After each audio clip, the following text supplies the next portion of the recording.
Hello! I just wanted to also show you that you actually can slow down the speed of any video that you're watching on YouTube. So you can try that out while you watch the videos that I sent or any other videos that you find interesting. In case you would like to see something at regular, like you want to hear some regular speech, but you need it at a slower speed.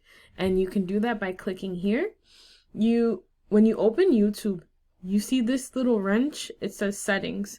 You click on it, then you click playback speed. And then after that, you pick which speed. Usually I start at something simple, 0.75, and then you can press play. It moves a lot slower.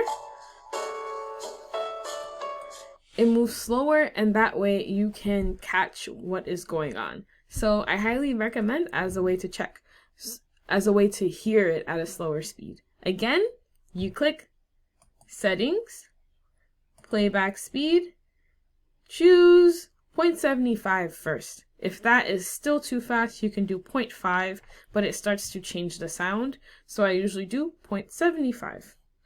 Okay, that's it. Bye!